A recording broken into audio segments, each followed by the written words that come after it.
మా ప్రభువైన యేసుక్రీస్తు మీ అందరిని శుభవందనండి. ఈరోజు దేవుని వాగ్దానము యెషయా గ్రంథం 35వ అధ్యాయము 10వ వచనము. యెహోవా విమోచించిన వారు పాటలు పాడుచు తిరిగి సీయోనుకు వచ్చెదరు. వారి తలల మీద నిత్యానందం ఉండును. వారి ఆనంద సంతోషమును గలవారే వచ్చెదరు. దుఃఖమును తీర్పును ఎగిరిపోవును అనే వాగ్దానం ఇచ్చాడు. పరిశుద్ధాత్మను అర్ధరాత్రులు వేసి ప్రార్థన చేసి విస్తుతులు చెల్లించి మరలా ప్రార్థన చేసి దేవుడు ఉన్నప్పుడు దేవుడు ఈ వాగ్దానం ఇచ్చారండి. వెంటనే స్టేటస్ పెట్టిన చూడక్కడ అవునండి అని దినం కూడా ఉదయకాల సాయంత్రకాలం అర్ధరాత్రి ప్రార్థన చేస్తాం, త్యాగం చేస్తున్నాం, బైబిల్ దేవుని కృపల్ల పూర్తి రాస్తారండి. ఇంకా ఉపాస ప్రార్థనలు కూడా చేస్తున్నాం.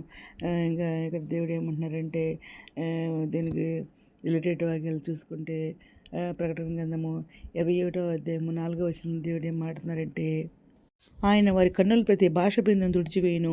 మరణం ఇక ఉండదు, దుఃఖమైన ఏడుపైనను వేదనైనను ఇక ఉండదు. మొదటి సంగతులు గతించిపోయినని సింహాసనముల నుండి వచ్చిన గొప్ప స్వరము చెప్పుట వింటని అని ఇక్కడ మాట్లాడుతున్నారు అనమాట అండి.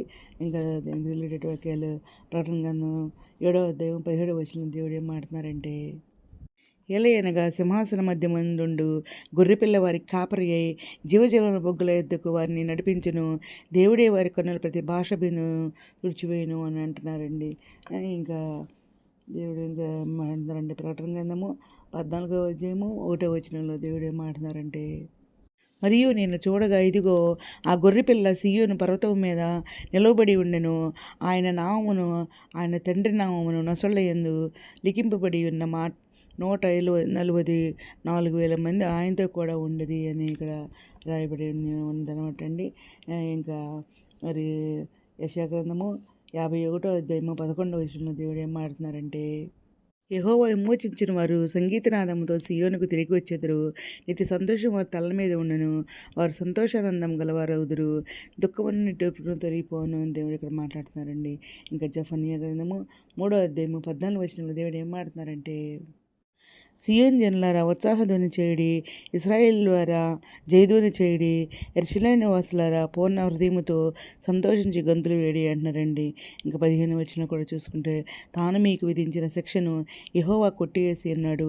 మీ శత్రువులను ఆయన వెళ్ళగొట్టి ఉన్నాడు. ఇశ్రాయేలులకు రాజైన యెహోవా మీ మధ్య ఉన్నాడు. ఇక మీదట మీకు అపాయమేమీ సంభవింపదు అని చెప్పేసి ఇక్కడ దేవుడు మాట్లాడుతున్నారండి. ఇక్కడ 3 విషయాలు మాట్లాడుతున్నారు.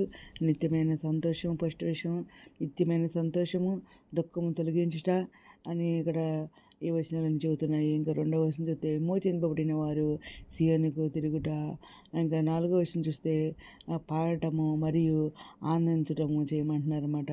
ఇది శ్రమల నుండి విడుదల, మరి నిత్య ఆనందము మరియు పరలోక నిరీక్షణను తెలియజేస్తుందండి. ఈ వాక్యాలన్నీ కూడా మన దేవుడు ఎంత మంచి వాగ్దానం ఇచ్చాడంటే వాగ్దానం మరి దేవుడు ఆ తర్వాత లేచి ప్రార్థన చేసినప్పుడు ఇచ్చారండి.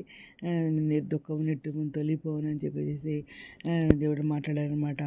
ఎక్కడ ఉందని మరి వెతికి అనమాట దొరికిందండి. అదే రాత్రి వెంటనే స్టాటస్ పెట్టిన ఇప్పుడు యూట్యూబ్లో పెడతాను. ఇంత మంచి వాగ్దానం ఇచ్చింది దేవునికి కృతజ్ఞతలు చెల్లించుకుంటూ ఈరోజు మనం ప్రార్థన చేసుకుందాం. మహోన్నత సశక్తమైన ఘనమైన నామమునకి వేలాది స్తుతిస్తున్నాను తండ్రి. ఎంతమంది ప్రపంచంలో ప్రతి ఒక్క బిడ్డని పేరు పేరుని జ్ఞాపకం చేసుకోండి. ఆయన ప్రతి ఒక్క బిడ్డ అవసరం తెచ్చండి, ఆయన అక్కలు తెచ్చండి, కోరికలు తెచ్చండి, చెండు బిడ్డలు మంచి అరిపిండి, ఇద్దరు శైలితో నిరుద్యోగ ఉద్యోగాలు దయచేయండి. ఆదిపసిన వరకు ఆర్థిక సాయం దయచేయండి. అనురుగుదలను స్వస్థపరచండి తండ్రి. వేదనలు కొన్ని ఓదార్చండి, కుంగిన వారు లేవనెత్తండి, రక్షణ దయచేయండి. ఎవరిని అసలు బలపరచండి, ఎవరిని కాలం మీకు కాడమంటే చెప్పండి.